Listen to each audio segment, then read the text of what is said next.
ॐ नमो भगवते वासुदेवाय।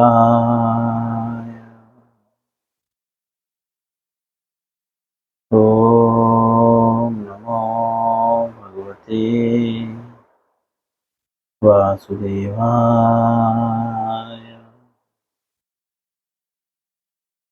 ॐ नमो भगवते वासुदेवाय।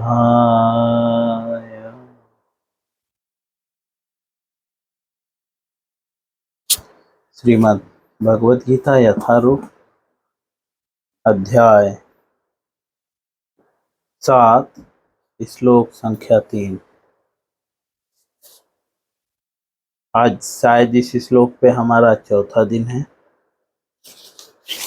इसलिए हम लोग जो है श्लोक पढ़ के अनुवाद और जहाँ पे हमने कल तात्पर्य को समाप्त किया था उसके आगे से हम पढ़ेंगे। सभी लोग श्लोकों पर ध्यान दें और मेरे पीछे दोहराने का प्रयत्न करें। मनुष्याणां सहस्रेषु कश्चित् यतति सिद्धये यतताम् अपि सिद्धानां कश्चित् मां व्रेति तत्त्वतः। पुनः मनुष्याणां सहस्रेषु कश्चित् यतति सिद्धये यतताम् अपि सिद्धानां कश्चिन्मां व्रेति तत्त्वतः। पुनः मनुष्याणां सहस्रेषु कश्चित् यतति सिद्धये यतताम् अपि सिद्धानां कश्चित् मां व्रेति तत्त्वतः। अनुवाद श्रील प्रभुपाद जी के द्वारा। कई हजार मनुष्य में से कोई एक सिद्धि के लिए प्रयत्नशील होता है। मैं पुनः याद दिलाऊंगा, यहाँ पे सिद्धि का तात्पर्य कृष्ण भावनामृत से है। तो कई हजारों मनुष्यों में से कोई व्यक्ति जो है सिद्धि के लिए प्रयत्न करता है, कृष्ण भावनामृत के लिए। और इस तरह सिद्धि प्राप्त करने वाले से में से विरला ही कोई मुझे प्राप्त करता है। इसमें भी जो है इस तरह से जो सिद्धि के लिए प्रयत्नशील हैं, इस तरह से जो सिद्धि प्राप्त करते हैं, उनमें से कोई विरला ही जो है भगवान को वास्तव में जान पाता है। अब तात्पर्य में प्रवेश करेंगे। तात्पर्य में हम जो है तीसरे पैराग्राफ में, जहाँ पे भक्ति रसामृत सिंधु का एक श्लोक कोट करते हैं प्रभुपाद जी, उस श्लोक का अर्थ हम पढ़ेंगे और आगे बढ़ जाएंगे, क्योंकि हम इसे पढ़ चुके हैं। तो वहां से ही स्टार्ट करेंगे। भक्ति रसामृत सिंधु पहले स्कंद के दूसरे अध्याय के 101 श्लोक में श्रील रूप गोस्वामी लिखते हैं। क्या लिखते हैं? वह भगवत भक्ति जो उपनिषदों, पुराणों तथा नारद पंचरात्र जैसे प्रामाणिक वैदिक शास्त्रों की अवहेलना करती है, वह भगवत भक्ति। अवहेलना मतलब इग्नोर, है ना? या आप इंसर्ट करना या उसका वैल्यू नहीं रखना, इसको अवहेलना, या वहां पे जो बताया गया है उसके अनुसार कर्म ना करना।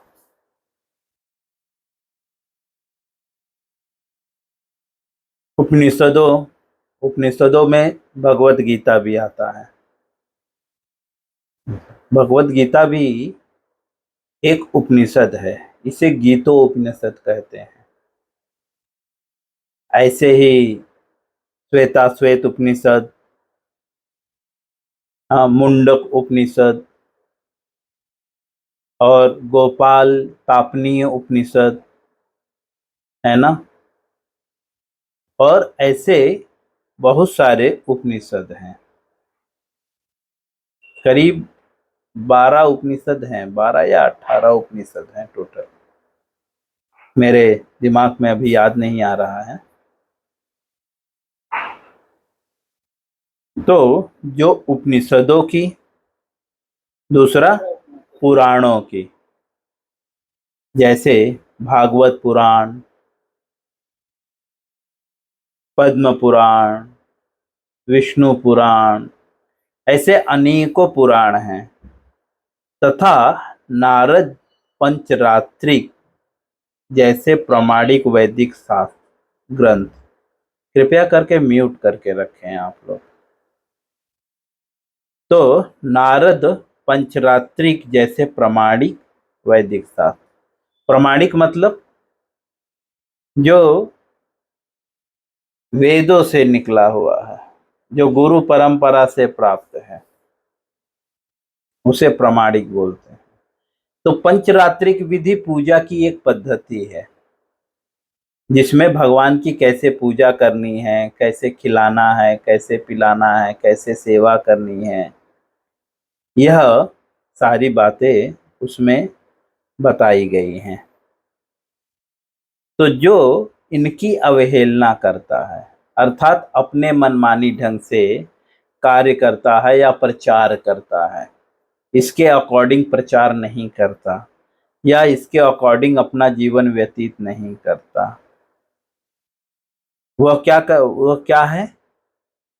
तो आगे लिखते हैं, समाज में व्यर्थ ही वह अव्यवस्था फैला रहा है। ऐसा व्यक्ति जो है समाज में क्या कर रहा है? अव्यवस्था फैला रहा है।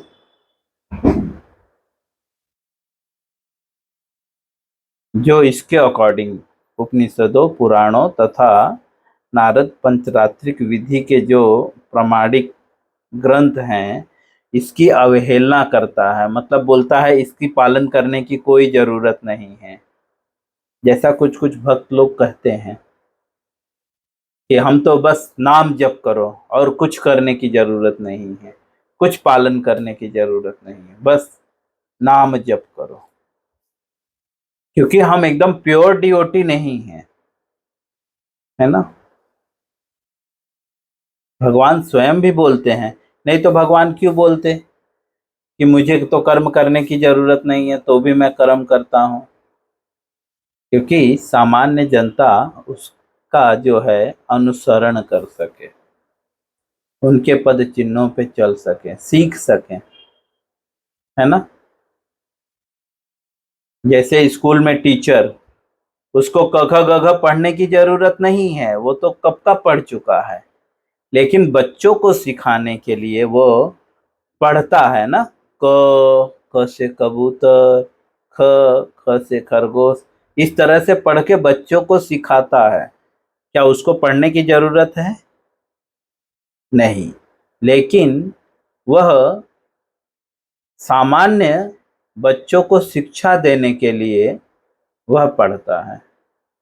इसी प्रकार से जो बुद्धिमान व्यक्ति हैं, अर्थात जो कृष्ण भावना भावित व्यक्ति हैं, उनको चाहिए कि उपनिषदों, पुराणों तथा नारद पंचरात्रिक विधि जैसे प्रामाणिक ग्रंथों की अवहेलना ना करें।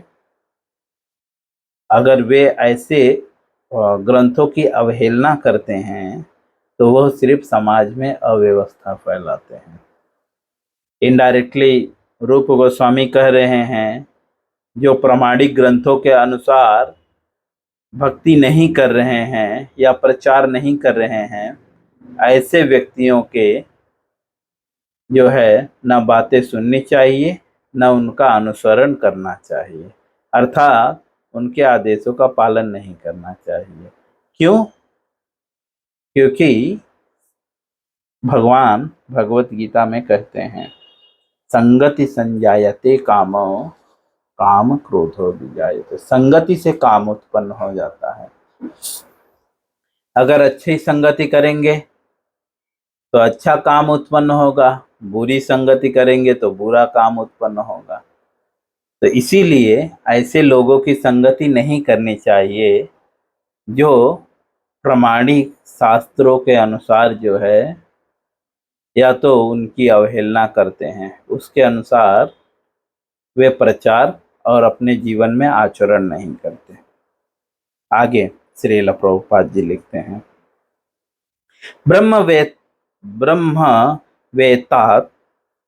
ब्रह्मवेता निर्विशेषवादी या परमात्मा वेता योगी भगवान श्री कृष्ण को यशोदा नंदन तथा पार्थ सारथी के रूप में कभी नहीं समझ सकते। जो ब्रह्मवेता है, ब्रह्म अर्थात प्रकाश, जो निर्विशेषवादी हैं, ब्रह्मवेता अर्थात जो निर्विशेषवादी हैं, और जो परमात्मा वेता योगी हैं, मतलब जो सिर्फ परमात्मा को ही सब कुछ मानते हैं, जो हृदय में हमारे स्थित हैं। लेकिन हम पढ़ चुके हैं, कृष्ण जो है, कृष्ण के अंश जो है परमात्मा है, लेकिन परमात्मा कृष्ण नहीं है, लेकिन वो कृष्ण के अंश हैं।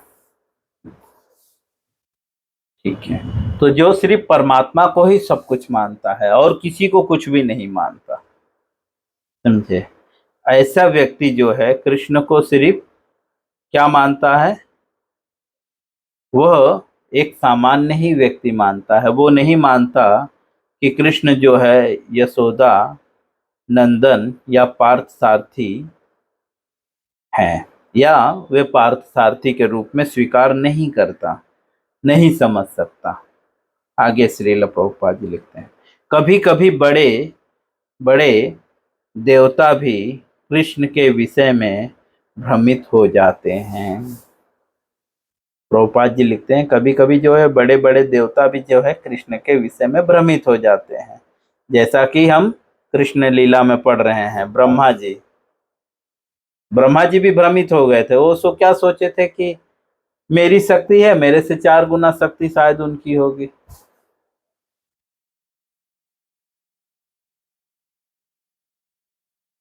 तो प्रभुपाद जी श्लोक कोट करते हुए बोलते हैं, मुह्यंती युत्सु रयः, अर्थात मातु वेद न कश्चन। इसका अर्थ कहते हैं, भगवान कहते हैं कि कोई भी मुझे उस रूप में तत्वतः नहीं जानता जैसा मैं हूं।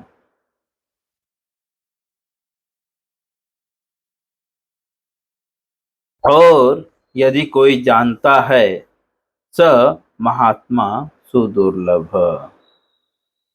तो ऐसा महात्मा विरला ही है।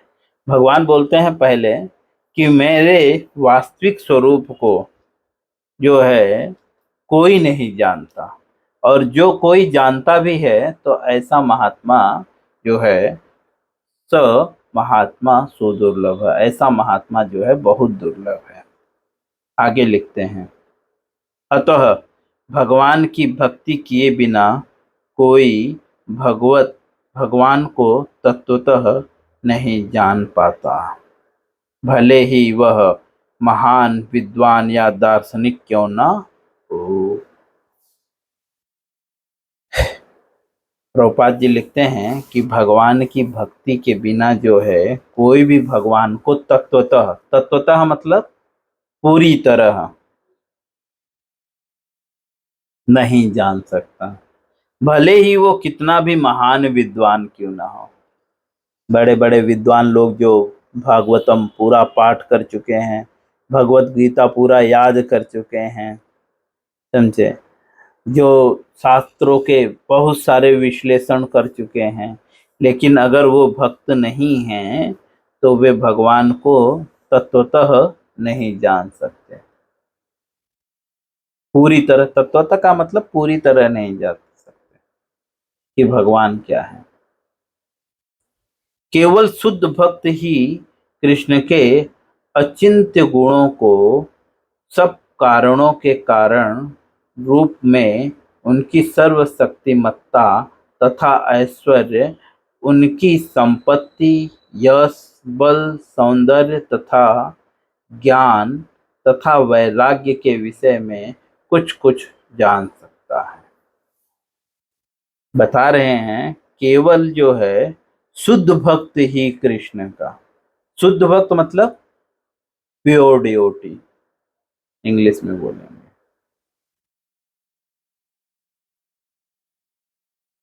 जो पूरी तरह से जो है काम, क्रोध, लोभ, मोह से मुक्त हो चुका है। आत्मनेव आत्मनो तुष्ट, जो आत्मा में संतुष्ट है, उसे संतुष्ट होने के लिए किसी व्यक्ति की जरूरत नहीं है, किसी वस्तु की जरूरत नहीं है, समझे। हमें तो संतुष्ट होने के लिए वस्तु की जरूरत पड़ती है ना। भूख को संतुष्ट, जब भी भूख लग जाता है तो उसके लिए क्या करना पड़ता है, खाना पड़ता है, लेकिन वह आत्मा में ही संतुष्ट रहता है, अर्थात न तो उसको भूख लगता है ना प्यास लगता है ना, किसी की उसकी जरूरत नहीं रहती। हम कभी कभी अकेले अकेले बोर हो जाते हैं, लेकिन उसको बोरिंग नहीं होता, क्यों? क्योंकि आत्मनेव आत्मनः तुष्ट, वह आत्मा में संतुष्ट होता है, वह शुद्ध भक्त है। ये शुद्ध भक्त के लक्षण है। अर्जुन भगवान से पूछता है, जो आध्यात्मिक चेतना में लीन है, मतलब जिसकी चेतना आध्यात्मिक है, मतलब इस मटेरियल वो है तो इधर, लेकिन सोच किस विषय में रहा है, सिर्फ भगवान के विषय में सोच रहा है। चेतना मतलब सोच, जो है तो इस जगत में, लेकिन उसका मन कहीं और रमा हुआ है। ऐसे चेतना से युक्त, अर्थात जो भगवान में जिसका मन लगा हुआ है, उसके लक्षण क्या है? तो बोलते हैं प्रजहाति यदा कामान सर्वान पार्थ मनोगतान आत्मनेव आत्मन तुष्ट स्थिति प्रज्ञस्य दोच्यते। जो आध्यात्मिक चेतना में लीन व्यक्ति है, अर्थात जो शुद्ध भक्त है, वो मनोधर्म से उत्पन्न होने वाली समस्त प्रकार की कामनाओं का पहला तो परित्याग कर देता है, अर्थात वह मन के आधार पे नहीं चलता, वह उपनिषदों, पुराणों और पंचरात्रिक विधि के अनुसार कर्म करता है। और क्या लक्षण होते हैं? तो भगवान अर्जुन को बताते हैं, दुखेषु नुदुग्न मनः सुखेषु विगति स्प्रियः वैतराग भयो क्रोधात् स्थिति धीमुनि रुच्यते। जो सुख में दुख में जो है एक समान रहता है, जो त्रय तापों के होने पर भी विचलित नहीं होता। त्रय ताप कौन से हैं? दैहिक, दैविक, भौतिक, तीन प्रकार के ताप हैं। दैहिक मतलब शरीर के द्वारा जो कष्ट मिलता है, दैविक मतलब नेचर या देवताओं के द्वारा जो कष्ट मिलता है, भौतिक मतलब समाज के द्वारा।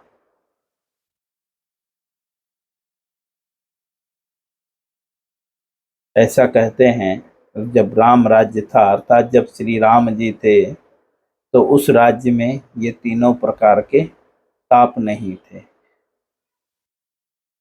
तुलसीदास जी श्लोक कोट करते हैं, दैहिक दैविक भौतिक तापा राम राज कहियो नहीं व्यापा।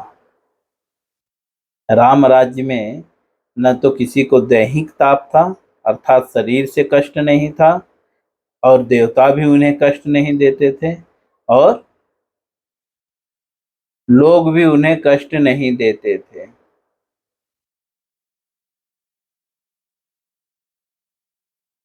ऐसे ही जब हमारे जीवन में राम का राज्य हो जाएगा, अर्थात जब हम हमारे जीवन में भगवान को अपना राजा मानेंगे, राजा मतलब स्वामी जो हमारा भरण करता है, तो हमारे भी जीवन से ये तीनों प्रकार के ताप धीरे धीरे नष्ट हो जाएंगे। अभी तो हम ही राजा बन के बैठे हुए हैं।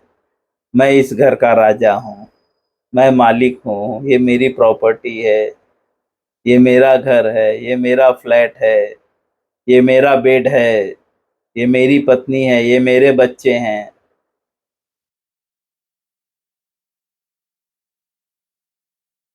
इसी में फंसे हुए बैठे हैं। लेकिन शुद्ध भक्त जो है वह आत्मनेव आत्मना तुष्ट, त्रय तापों के होने पर भी जो है प्रभावित नहीं होता।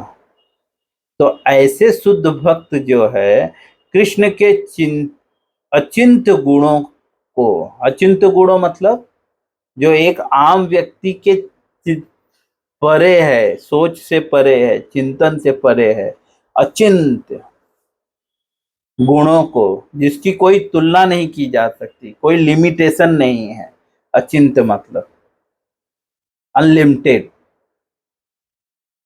जितना चिंतन करोगे उतना ही कम है भगवान के गुण, कभी पार नहीं पाया जा सकता, अपार है भगवान के। अचिंत मतलब जी जो हमारी सोच से परे है।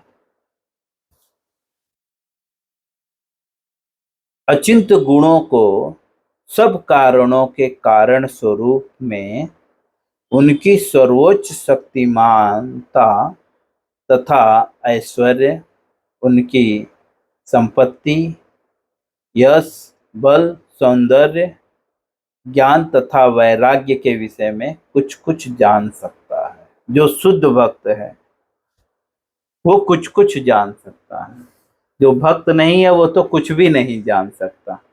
दूसरे शब्दों में श्रील प्रभुपाद जी लिखते हैं आगे, क्योंकि कृष्ण अपने भक्तों पर परम दयालु होते हैं। वो क्यों जान पाता है? अपनी क्षमता से नहीं जान पाता है, क्योंकि कृष्ण जो है अपने भक्तों पे परम दयालु होते हैं। ब्रह्मा जी भी यही बात बोल रहे हैं, प्रभु जी आप परम जो है,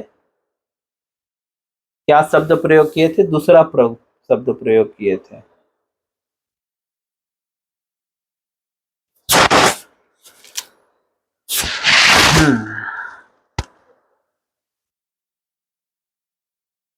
क्या कौन सा शब्द प्रयोग किए थे? हरे कृष्णा प्रभु जी। अनुकंपा।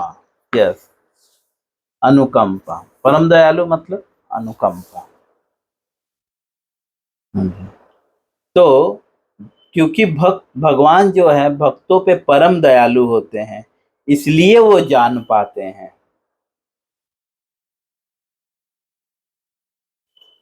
आगे लिखते हैं, ब्रह्म साक्षात्कार की वे पराकाष्ठा हैं, और केवल भक्त गण ही उन्हें तत्वतः जान सकते हैं। भगवान जो है ब्रह्म साक्षात्कार की पराकाष्ठा है। पराकाष्ठा मतलब कोई बताएगा मुझे? सुप्रीम। सुप्रीम, यस, जो सुप्रीम है, जिसके बाद कोई नहीं है, उसके ऊपर कोई भी नहीं है, तो आत्म साक्षात्कार की पराकाष्ठा है। अर्थात आत्मा का जो मुख्य लक्ष्य है वे हैं, और केवल भक्तगण ही उन्हें तत्वतः जान सकते हैं। प्रभुपाद जी लिखते हैं केवल भक्तगण ही, और भक्त कौन है? जो हम पिछले अध्याय के 6वें अध्याय में अंतिम श्लोक में जो है गोपाल तापनीय उपनिषद में भक्त का अर्थ बताया हुआ है। वैसे भागवतम में भी बताया हुआ है, पहले स्कंद के 7वें अध्याय के 10वें श्लोक के तात्पर्य में भक्त शब्द का अर्थ बताया हुआ है। तो केवल भक्त गण ही जो है भगवान को तत्वतः जान सकते हैं। अतएव भक्ति रसामृत सिंधु में जो है पहले स्कंद के दूसरे अध्याय के 234वें श्लोक में कहा गया है, अतः कृष्ण नामादि न भवेद ग्राह्यमिन्द्रियं सेवो मुखो हि जिह्वादो स्वमेव स्वस्फुरत्यदः। नीचे उसका अर्थ बताते हुए बोलते हैं, कुंठित इंद्रियों के द्वारा कृष्ण को तत्वतः नहीं समझा जा सकता। ऐसा भक्ति रसामृत सिंधु में जो है बता रहे हैं। भक्ति रसामृत सिंधु क्या कौन सी पुस्तक है? जो रूप गोस्वामी ने लिखी है। रूप गोस्वामी कौन है? जो वैष्णव संप्रदाय के एक आचार्य हैं, जिनको चैतन्य महाप्रभु ने संविधानकर्ता के रूप में नियुक्त किया है। अर्थात उन्होंने डिसाइड किए हैं कि किस तरह से भक्तों का आचरण होना चाहिए, लेकिन वो अपने मन से नहीं डिसाइड किए हैं, शास्त्रों के विचारों को लेकर।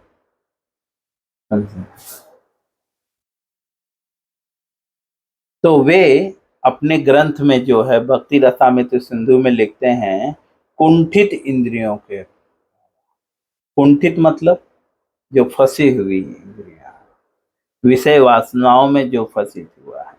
वैकुंठ मतलब जो कुंठ, झगड़ा झंझट से मुक्त है। कुंठ का एक मतलब होता है फंसना या झगड़े में, ठीक है। तो जो इंद्रियां झगड़े में लगी हुई हैं या फंसी हुई हैं, ऐसी इंद्रियों से कृष्ण को जो है तत्वतः नहीं समझा जा सकता। किंतु भक्तों द्वारा की गई अपनी दिव्य सेवा से प्रसन्न होकर वे भक्तों को आत्म तत्व प्रकाशित करते हैं। यही चीज ब्रह्मा जी भी बोल रहे हैं, प्रभु आप जो है अनुकंपा करके जो है अपनी दिव्य लीलाओं का प्रदर्शन मेरे सामने कर रहे हैं। आपकी दिव्य लीलाएं बिना आपकी अनुकंपा के देखना संभव नहीं है। उसी चीज को यहाँ पे भक्ति रसामृत सिंधु में रूप गोस्वामी लिखते हैं। किंतु जो भक्त हैं, जो भक्त द्वारा की गई अपनी दिव्य सेवाएं, दिव्य मतलब आध्यात्मिक स्पिरिचुअल सेवाएं से प्रसन्न होकर वे भक्तों को आत्म तत्व प्रकाशित करते हैं। आत्म तत्व मतलब the science of self realisation, है ना। और यहाँ पे आत्म तत्व का अर्थ है भगवान अपने विषय में स्पष्ट रूप से जो है आपको प्रकाशित करते हैं, मतलब जानकारी देते हैं या उन्हें वो दिखाते हैं, प्रदर्शित करते हैं। किसको? जो दिव्य सेवा में लगा हुआ है, जो जिसकी इंद्रियां कुंठित नहीं है। कुंठित अर्थात विषय वासनाओं में फंसी हुई नहीं है, क्योंकि जो फंसी हुई हैं इंद्रियां विषय वासनाओं में, या जो व्यक्ति विषय वासनाओं में लगा हुआ है, भोग विलास में लगा हुआ है, समझे, वह व्यक्ति कृष्ण को जो है तत्वतः नहीं जान सकता।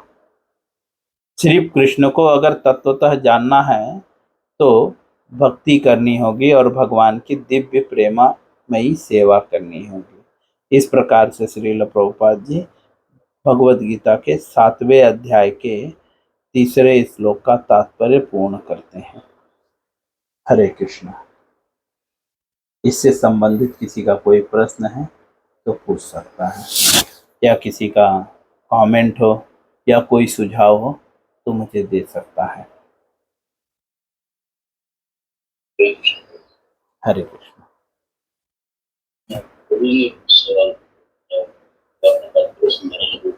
आपका आवाज थोड़ा बराबर नहीं आ रहा है। हाँ बोलिए। तो आपने स्टार्टिंग में कहा कि भगवान कृष्ण परमात्मा बस परमात्मा कहें तो भगवान कृष्ण नहीं। हाँ, वे परमात्मा के अंश हैं। परमात्मा अलग है, विष्णु अलग हैं, समझे, और कृष्ण अलग है। यह भागवतम पढ़ेंगे तो हमें क्लियरली समझ में आएगा। क्या हम डेली यूज में हम वे परमात्मा स्वरूप हैं, परमात्मा नहीं है। परमात्मा स्वरूप अर्थात भगवान के प्रतिनिधि हैं।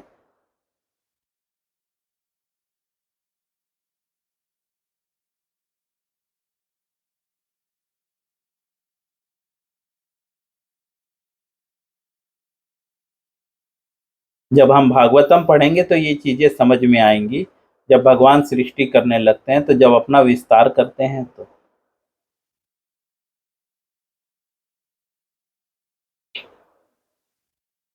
हरे कृष्ण। इधर लिखा हुआ है कि डेमीगॉड कंफ्यूज होते हैं, डेमीगॉड कंफ्यूज होते हैं, इधर लिखा है। और हम जैसे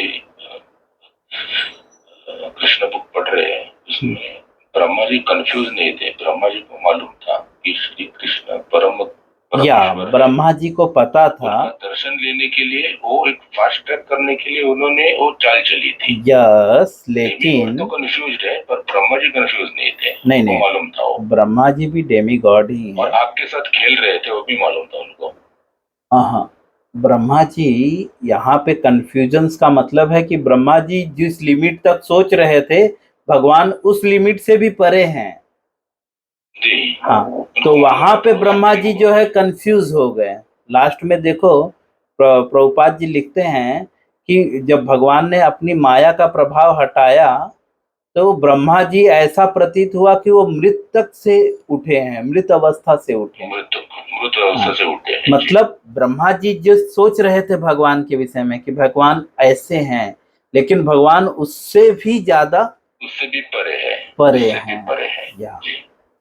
तो ब्रह्मा जी जानते हैं भगवान। वो कर रहे थे, छोटे बच्चे जैसे खिलवाड़ कर रहे थे, मालूम होते हुए भी आपके साथ खेल रहे थे। तो ब्रह्मा पूरी तरह भगवान को नहीं जानते, एक लिमिट थी, इसीलिए भगवान ने माया हटा दी। और वहां पे ग्वाल बाल भी थे, वो भी भगवान की लीलाओं को देख रहे थे, लेकिन उनकी स्थिति ऐसी नहीं हुई, बिकॉज कि दे आर प्योर डिवोटी। इसीलिए यहाँ पे लिख रहे हैं कि जो भगवान का शुद्ध भक्त है वही भगवान को तत्वतः जान पाता है, डेमीगॉड्स नहीं जान सकते हैं।